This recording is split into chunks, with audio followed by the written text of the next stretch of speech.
Good morning again, everyone. So our theme, or our talk title for this morning, is Dusting Off Our Divine Dumbbells. Okay, after the first service, I had some silly things come up to me. They're like, our dumbbell? Then the other lady said, a dumbbell? That's a stupid person. Do they know you weren't talking about that? So what I am referring to are, you know, those weights that you like, or don't be using? Yeah, okay, so we're all clear. Okay, so this morning we're going to be dusting off our divine dumbbells, and I just want to know who here in this room has legit dumbbells at home that are doing nothing but collecting dust? Yeah, okay. I knew I wasn't the only one. So you get it. Sometimes we're really inspired and we use it, and sometimes we don't. I think that it's the same with our teaching, our philosophy, the spiritual principles and practices that we learn, the exercises that we're taught, that we're encouraged to use every day as like a foundation. It kind of gets old, or we've been here so long that we're like, I'm over that. I've heard it enough.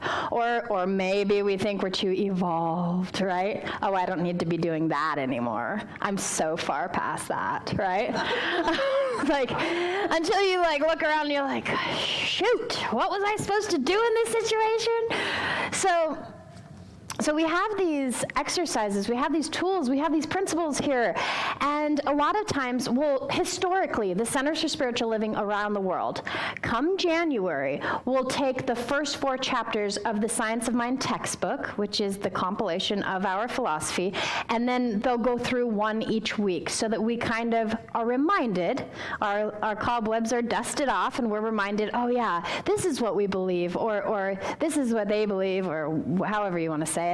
And that's really great, and I plan to do that again. But this morning, I learned so much, or I should say, I was reminded of so many fundamental tools and practices and exercises from teen camp this last week that I thought I'd just share them with you guys, because how else are you going to get this good stuff, right?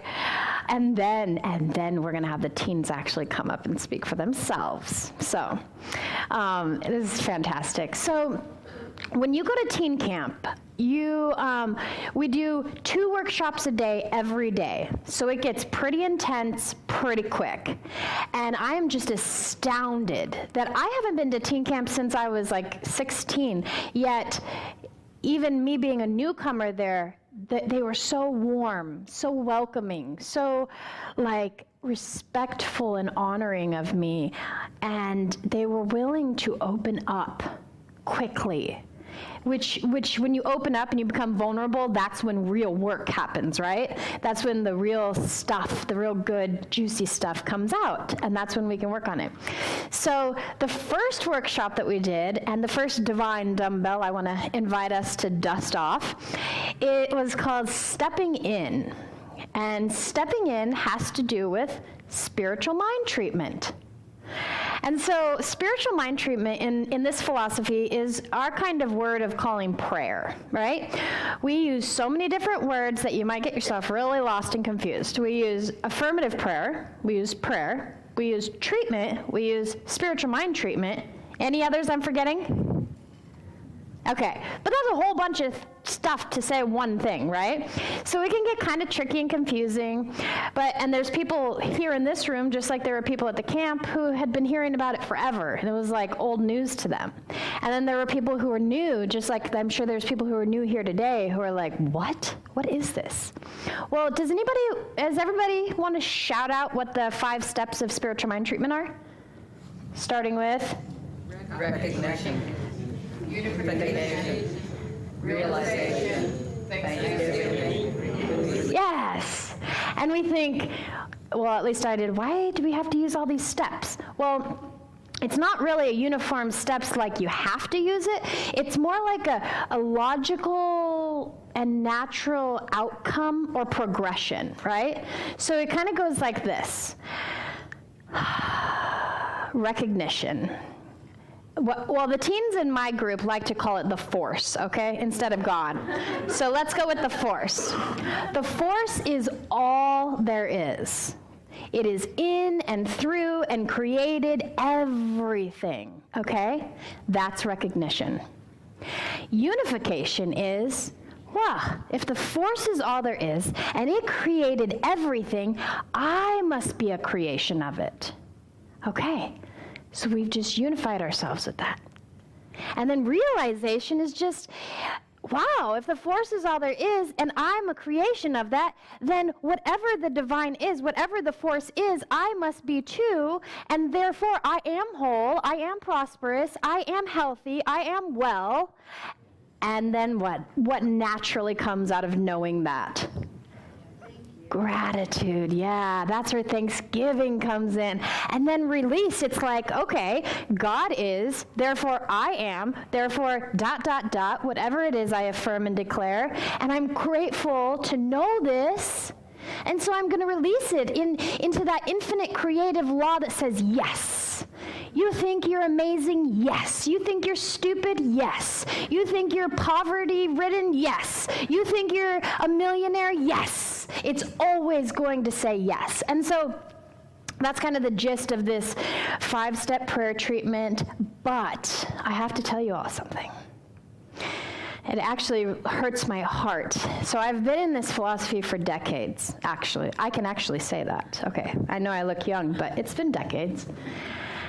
And I have to say that the one thing that hurts my heart more than anything, it's not just here, it's at centers I've been to everywhere, is that there are people who are afraid to pray. They're afraid to do a treatment because they think they can't word it correctly. They think they can't speak as eloquently as others. They think that they don't know the steps, so they're going to do it wrong. You cannot pray wrong. You cannot treat wrong. And so in this workshop, we got to teach the teens that you want to put release first and then have gratitude? Go ahead. You want to unify and then recognize and then release and whatever? Go ahead. What does it for you? What brings your soul desire to that place that you know that you are the goodness of God and deserve this? What are those words? Are they nothing? Are they silent? Are they within you? Whatever they are, you speak them, and you speak them with your authority. Because we are the creators of our lives. And we have that power to pray within us. And not a darn one of us should be ashamed to speak our words of truth into this world ever. Because they're affirmative, they're loving, they're kind, they're good. And that's all that matters. It doesn't matter if there's some special formula or way. That's just a way. I heard some of these teens praying in front of hundreds of us, no problem. And did they skip a step or two or this or that? Heck yeah. Nobody cared because we felt it. We felt it. We felt the healing and the wholeness. And so that was the first dumbbell. That was the first reminder I wanted to share with you all. Man, that was powerful for me to see that. And then the second one was called wabi-sabi self-love. Wabi-sabi self-love. And so wabi-sabi self-love is this like Japanese philosophy art form of loving the imperfections, loving your imperfections into perfections. So what they would do is like, say they had a broken vase. They would actually shine a spotlight on that vase and put it on display because now that vase has become one of a kind. Because now that vase is unique to every other vase in the entire world. And so it makes that vase special. And so what we did is we got to ask ourselves these questions. And I want to invite you to ask yourself the question. What about my thinking is imperfect? What about my body is imperfect? What about the things that I've done or am doing? Where is there imperfection in them? And then we take that and we hold on to that for a moment, and we see the imperfections in ourselves, and we verbalize them to each other. And then we make a vase out of clay. And we make the most beautiful vase that we can. And then we take all of those imperfections that we see and feel inside of us, and we make cracks in the vase. And we smudge it. And we make it just so that it's holding on to our beauty and our imperfection. And then we present it to the group. And we say to the group, imperfection equals I'm perfection. And so I want to invite you all to say that with me. Imperfection equals I'm perfection. Yes. Yes. And then the rest of us would witness them, and we would say, you are perfect, you are loved, and you are special. We hear you, we see you, and you are perfect. And we're really seeing each other, and I really see you right now. So please remember, let us dust off that divine dumbbell of self-love. And let us all remember that all of those cracks in us, all of those gnarly little twists and turns inside of us that we think are imperfect, are really what make us unique and individualized and amazing individual aspects of the divine. We don't want to all be the same. And it's those imperfections that make us different and rich and full. So we gotta love the hell out of them. Okay? So then the third workshop that we did was kind of about growing pains, right? And so it talked about the Lion King when Simba's dad died, how he had to overcome that adversity. And so it's really about seeing our growth through adversity. And this was really interesting because the principle that we used, the science of mind principle that we used is the power of choice.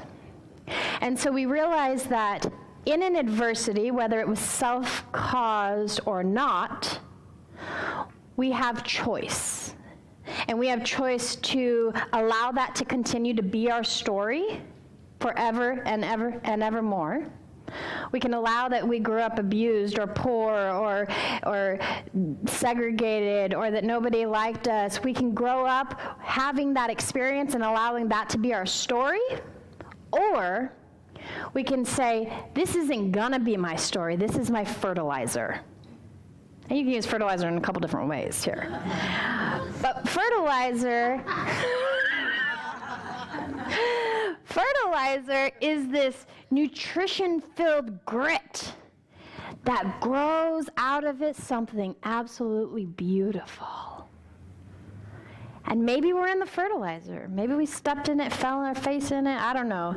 Maybe that was part of our experience, but it doesn't have to be our story. It just gets to be the stuff that grew us.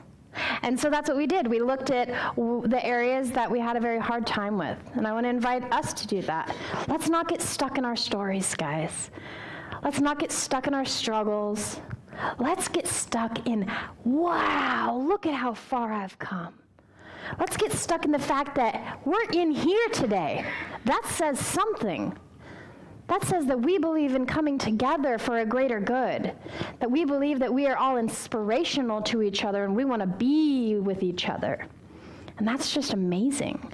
And so these are the three kind of dumbbells I want to invite us to dust off, these exercises that we can use, that we can treat. We all have the power to do treatment, to do prayer for ourselves and for others when we're feeling we need wholeness or health or whatever it is in our lives.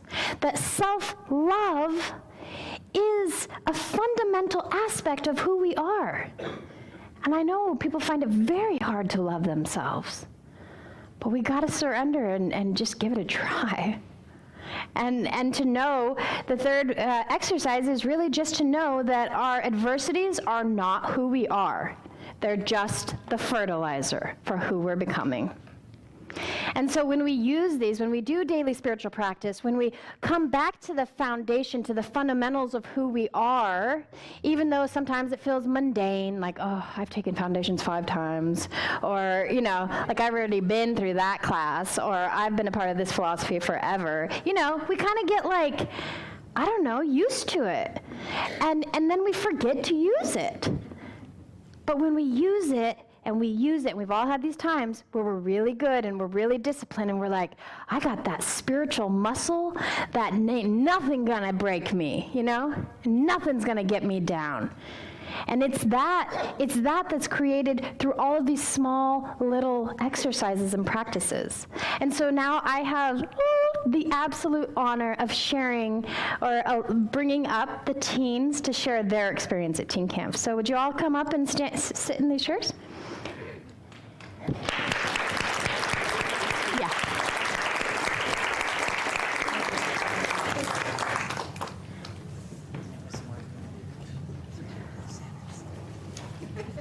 She gets it from me, guys. She gets it from me. Recovering control freaks. Okay. You're going first? Are you going? Who's going first? Oh. Okay. Come on out.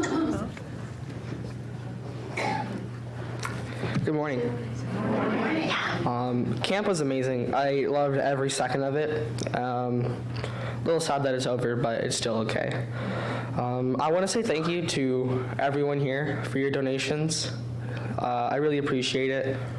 I love that we can go somewhere where everyone is so accepting and loving, and you don't have to worry about anything you do. You just have to know that you're accepted and loved for who you are. So when you get there, they introduce you to your family groups, which are 4 or 5 people you spend majority of the days with, and you do these workshops. And the workshops are always focusing on something, whether it's self-empowerment, clarity of mind, or self-love. They always leave you feeling better than before you started or before you even came to camp.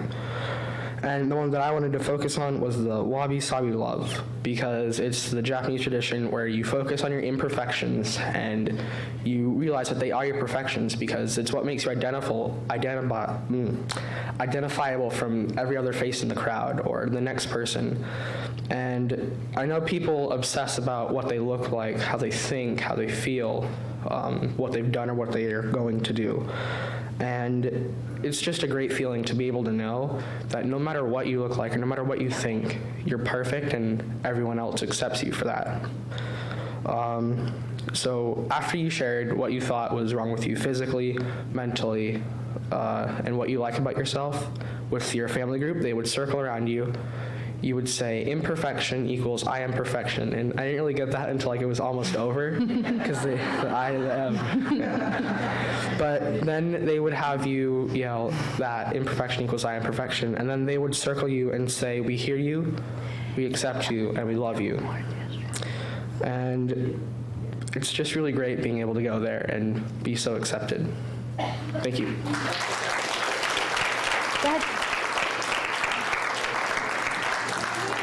Person's name? Yes. What was his name first? Elliot. Now Haley will be coming up. Elliot. Haley. Okay. I'm Haley. Good morning.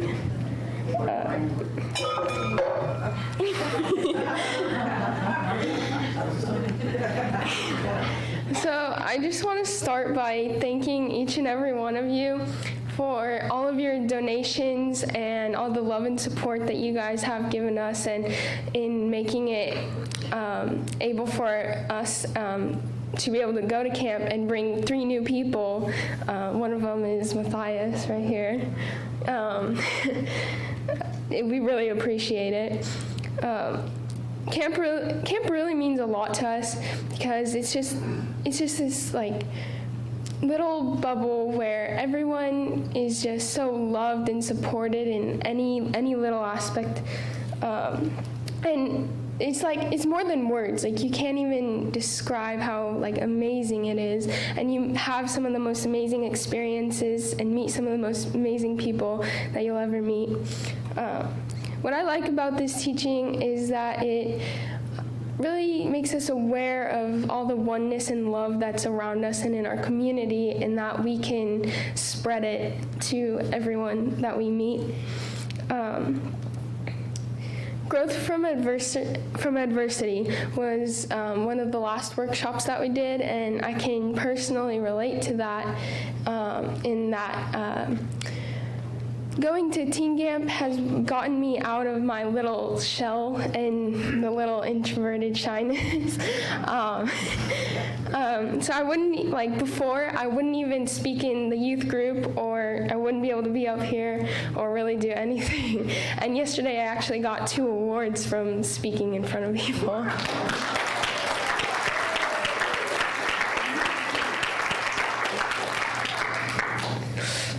Also, relating to that, I did have a problem just recently, but from looking at the growth from adversity, it makes you see the good that comes out of the changes and hard times in your life. And what I've gotten out of that one was courage in being able to do anything that I want or feel that I can do.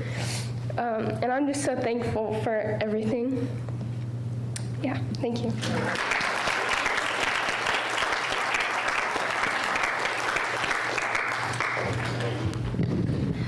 Hello, I'm Malachi Valenzuela-Meyer. My brother wanted me to give him a shout out. This is my brother, Matthias.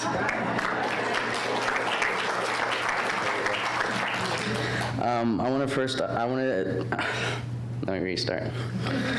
I want to first start off by saying that I love all you and thank you for making it possible for me to return to camp. And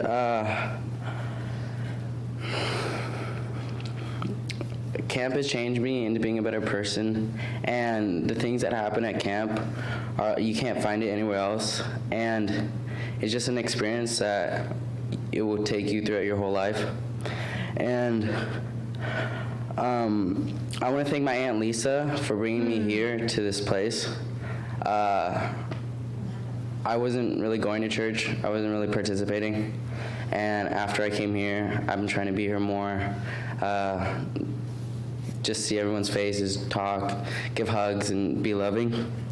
And so this was my last camp as a teen because I'm 18 now. And so I ran for co-director, and I want to stay involved and give back to everyone that helped me throughout the way.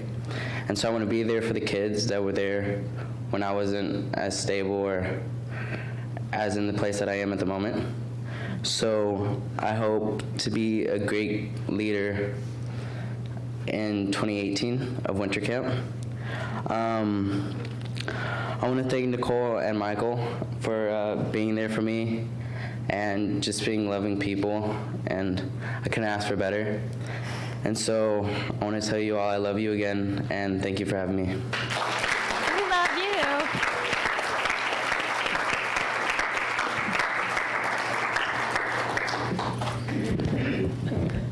Oh my God.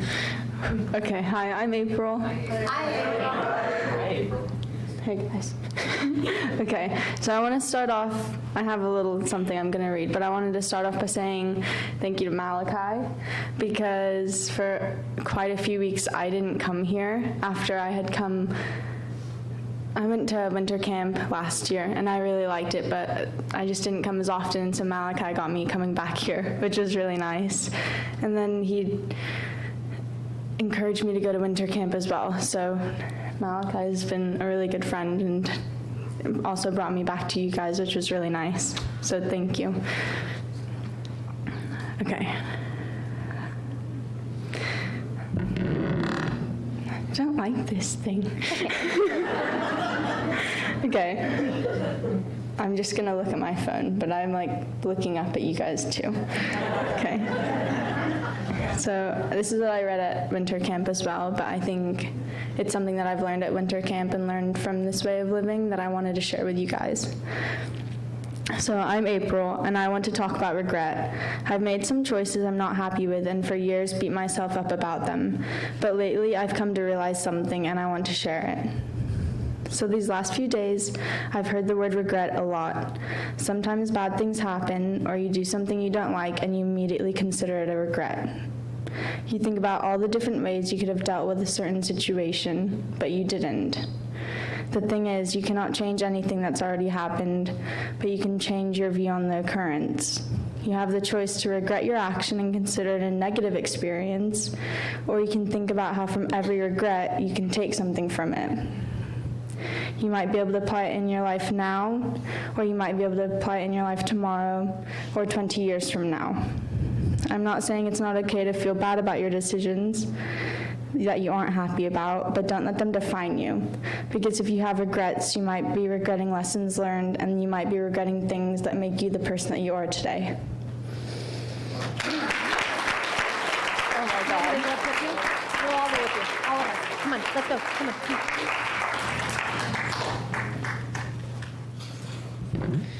Hi, I'm Matthias. Winter camp was my first camp, and it was really exciting. It's just different. I've never been to a camp like that, so it was just really different. Was it fun? It was fun for me, yeah. Did you like all the hugs? Yeah, and they hug you a lot. It's kind of weird. He's a cuddle bug. Is that it? Yeah. Okay.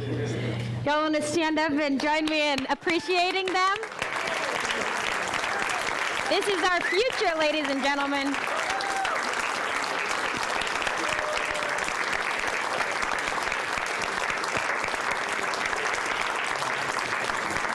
Good job, guys. Okay, go ahead. Aw. Thank you so much. Debbie? Okay.